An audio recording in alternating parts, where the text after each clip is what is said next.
Ozpin says, what is the best way to handle accidentally biting off a bit more than you can chew? If you take a job with a client and something happens, materials end up costing more than you thought, tools break, or it's just a bit beyond what you thought your skill level was, what is the best way to approach a client with possible solutions? What are some good examples of solutions you could offer? This is great. This is a wonderful question, because when you are making a living as a maker, you are always going to end up at times in a situation in which you've bitten off more than you can chew. So I'll tell a story from my personal experience. I was building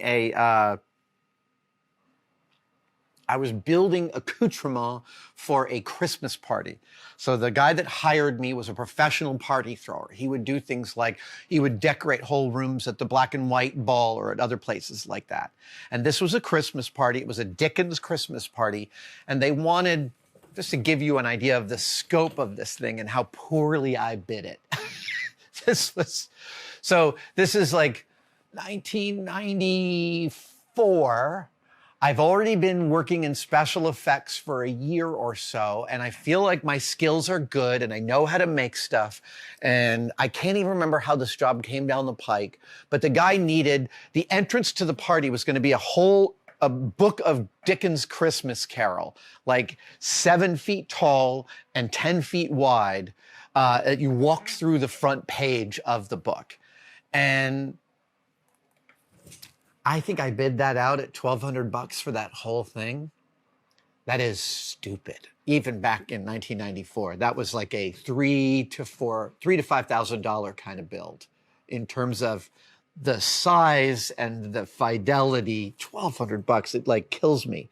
But it struck me as like, that was a ludicrous high, that was a high amount to charge. It was only like $150 worth of materials, but it was like 4 days of solid problem solving. Anyway, so what I had done in addition, he wanted 10 pieces of topiary that were also 6 feet tall and big planters. I bid those out at like $100 a piece. $100 a piece. This involved making the animal forms out of chicken wire, covering them with paper mache, painting those, then gluing sphagnum moss to the whole thing and adding Christmas lights into a planter. And I charged $100 a piece for those things. So I had also bid on 2 8-foot-tall nutcracker figures, and I think I'd only charged something like $750 a piece for those things. So I got done with the book, and I was wrapping up the topiary, and right there it was clear to me that I was going way over budget on time, and I could not afford to make these figures. These 2 nutcrackers. I was figuring, okay, I'm going to take the loss. You know, I'm getting like $2,000 for these topiary figures and this book. I want the job to stop there. And so I called my client and I left a message. And I said, hey, I'm wrapping up the topiary. You'll be able to come by and see it in a couple of days. I want to talk about the parameters of the rest of this job because I am not confident I'm going to be able to hit your mark, and I want to talk about it. And that client, they did not call me back. They did not answer any of my messages for 10 more days. But minutes after I left that answering machine message, they put a stop payment on the advance check they had given me, emptied out my bank account, overdrew it by $1,000. And I had just moved into a loft with my girlfriend at the time, who ended up being the mother of my kids, thing 1 and thing 2. And we had just moved in together. And I had to borrow like $1,500 from her to cover my overdrafted bank account and finish this gig. Meanwhile, this client is not responding to me. This is the moment that I actually learned about meditation. I was so stressed out. I was having like gastro reflux. I wasn't sleeping. My decision making was getting poor. And my friend Chris at the time, who was a lifelong meditator, gave me just sort of the rudiments of Vipassana meditation. And I started doing it regularly during that job. And I have been doing it irregularly ever since. But the the amazing peace it brought to my life was incredible. But this is how stressed I was. And this client was not returning my calls. And it wasn't until I finished the topiary and called him and said, the topiary is done, you can come get it. Then he came over and he was like, he had a check for me for the amount that he owed me for the book and the topiary, but he never returned a call. He literally like showed up and was like, here's your check. Thanks for these things. Can't you do the other stuff? I really want you to do the other stuff. He's like working on me to still turn out these nutcrackers for a fraction of what they should have cost. He totally knew that I underbid this job. Of course he let me do it. Like, that's commerce, right? That's not on him. That's on me. But this is, I mean, the moral of this story is that you can try and communicate with your client and they can still be assholes and they can still screw you. That was a real lesson to me in what I thought something should cost versus what I could see it actually costing once I was in it. And I mean, I think one of the main things I want to communicate is when you are beginning making stuff for a living, you're going to go through these things. You're going to have clients that bone you. You're going to have, I've had clients that I told at the beginning, hey, this final price, when it's all done, will include California sales tax. And at the end of the job, they were like, I'm not paying you the sales tax. And then you got to pay it. I've totally had clients do that.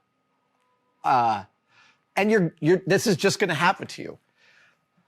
And when it happens, the real trick is to stay calm, not beat yourself up about it, but also recognize, try and assess what you could have done to run this off in the past. And sometimes the answer is nothing. Sometimes there's nothing you could have done to make it any better. But oftentimes, the bit of institutional knowledge you get is how to smell it coming, how to smell a client who's not going to be easy. And in this one, I want to tell another Jamie Heineman story. I told this before on the channel, but it bears repeating. I was young and working for Jamie. It's around 1995 or so when a call comes in and Jamie says, why don't you take that call and why don't you go ahead and bid that job for them? You know enough about how we do things around here. Bid that job, make it come in.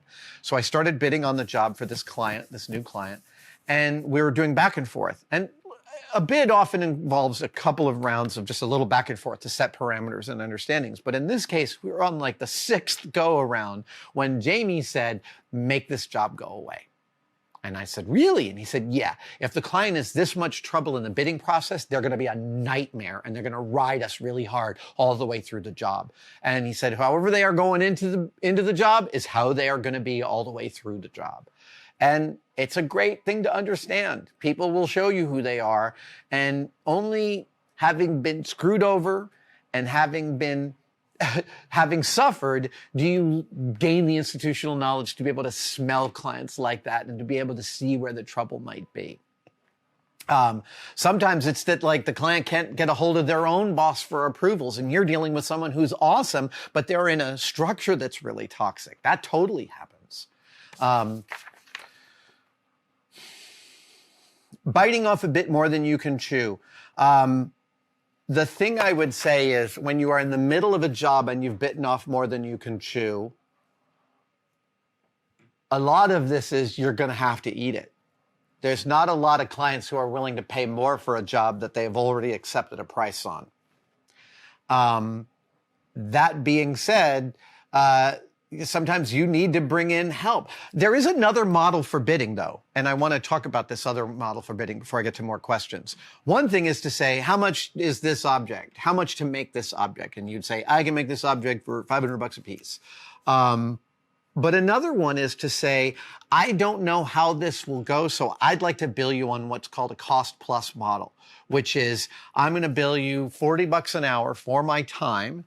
And by the way, early on in making, $40 an hour is a reasonable thing to charge for your time. It might sound like a lot, but when you're using your own shop and your own tools and all that stuff, thinking about yourself at about $500 a day makes a lot of sense. And that's actually a little more than $40 an hour. At any rate, a cost plus model is you tell the client, I'm going to start building this and keep in touch with you about how long it's taking. And I'll give you prognostications about how long I think it's going to take, what is remaining, but you're going to pay me for my time all the way through this. Now, Not all clients are willing to do that, but if it is a iterative process, oftentimes that's a nice way for both you and the client to scale the job appropriately. Okay, we'll build this first part, and then we'll see how it goes. In fact, the entire way Hollywood pays special effects companies is the exact opposite of the cost-plus model, and it is a scourge on humanity, the way most special effects companies are required to do jobs. And I'm including people as big as ILM in this, Legacy Effects. I know all of these guys have to deal with this stuff, which is to say the studio says, how much is it going to cost for the effects for this film? And the effects company says, it's going to be $12 million for all the effects for this film. And then the studio makes an agreement with the effects shop that that's the total amount they will ever pay for this job.